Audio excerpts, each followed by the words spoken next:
성경 일독을 위해서 오늘 우리가 함께 읽어나갈 하나님의 말씀은 전도서 1장부터 3장까지의 말씀입니다. 오늘부터 전도서 묵상이 시작됩니다. 지혜의 말씀입니다.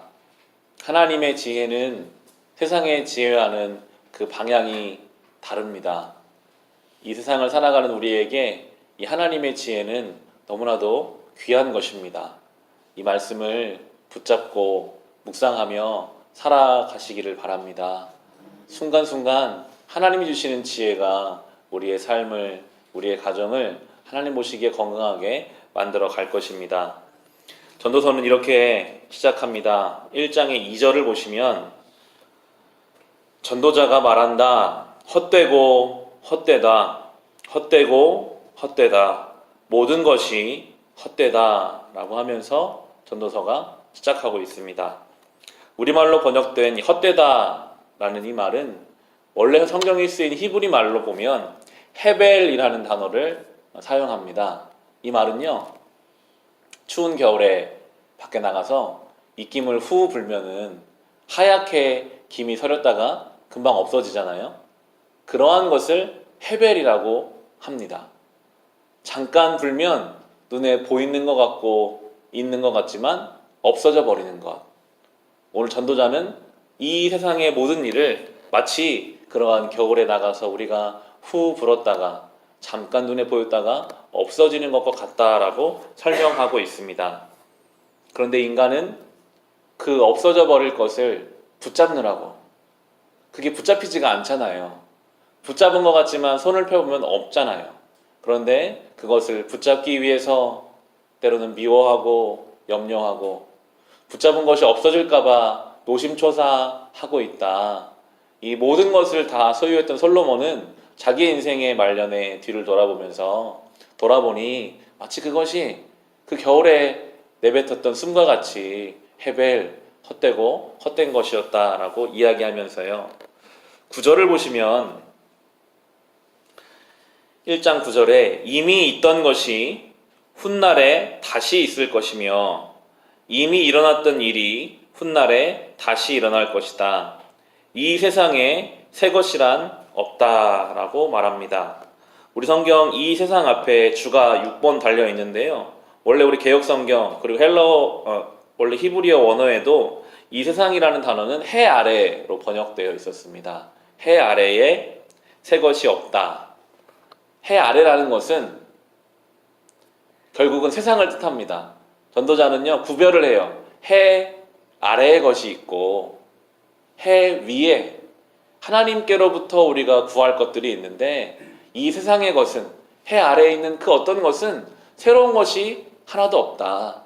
결국에는 다 있었던 일이 일어나는 것이고 헛되고 헛된 일이니 결국 하나님, 해 위에 계신 하나님의 것, 하늘로부터 내려오는 것을 소망하며 살아야 한다라고 전도서는 결론을 내리면서 시작해 가면서요.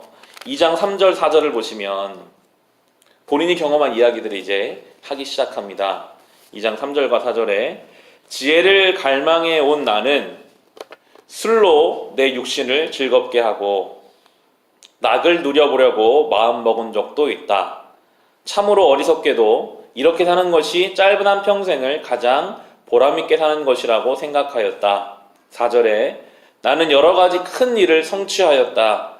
궁전도 지어보고 여러 곳에 포도원도 만들어 보았다 라고 하면서 쭉 나오다가 10절까지 가보시면 원하는 것을 나는 다 얻었다.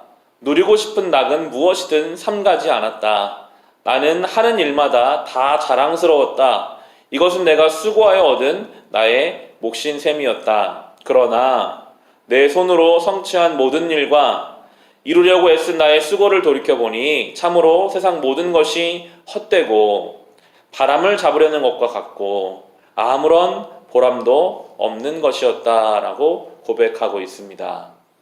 다 가지고 다 누려보았는데, 수고하고 성취해보았는데 돌아보니 헛되다, 헤벨, 바람을 잡는 것과 같았다라고 이야기하면서요.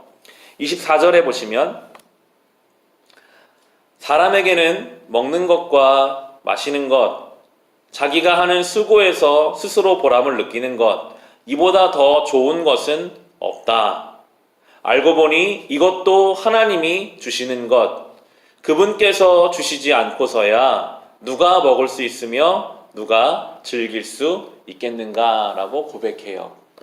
헛되고 헛되지만 그래도 가장 행복한 것이 있다면 먹고 마실 수 있는 것, 오늘 하루를 보람되게 살아갈 수 있는 것이었는데 그것도 하나님이 주셔야 가능한 것이었다라고 고백하고 있습니다. 그러면서 저는 이 3장이 참 읽을 때마다 생각하게 되는 바가 많이 있는데요. 하나님의 때에 대해서 이야기하고 있습니다. 3장 1, 2, 3, 4절을 보시면 모든 일에는 다 때가 있다. 세상에서 일어나는 일마다 알맞은 때가 있다. 태어나는 때가 있고 죽을 때가 있다. 심을 때가 있고 뽑을 때가 있다. 죽일 때가 있고 살릴 때가 있다. 허물 때가 있고 세울 때가 있다. 울 때가 있고 웃을 때가 있다. 통곡할 때가 있고 기뻐 춤출 때가 있다. 라고 하면서 11절에 하나님은 모든 것이 제 때에 알맞게 일어나도록 만드셨다. 더욱이 하나님은 사람들에게 과거와 미래를 생각하는 감각을 주셨다. 그러나 사람은 하나님이 하신 일을 처음부터 끝까지 다 깨닫지는 못하게 하셨다라고 때에 대해서 말하고 있습니다. 여기 전도서는요, 모든 때의 주인이 하나님이라고 말해요.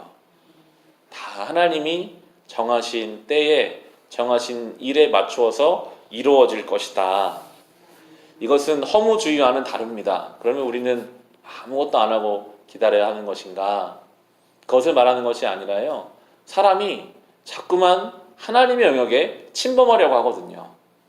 하나님의 때에 하나님 방법으로 일을 이루어 가시는데 마치 우리가 하나님처럼 되어서 내가 좀 더 염려하고 내 힘으로 뭔가를 감당하려고 하고 내가 내 계획으로 하려고 했을 때 그거 잘 될 것처럼 생각하는 우리를 향해서 솔로몬은 그러지 말고 하나님의 때가 있음을 인정하고 오늘 우리에게 주신 자리에서 우리가 할 수 있는 그 일을 감당하면서 하나님 앞에 지혜로운 자가 되라라고 이야기하고 있습니다. 깊이 묵상하는 시간이 되기를 바랍니다. 과연 나는 내 때를 살고 있는가?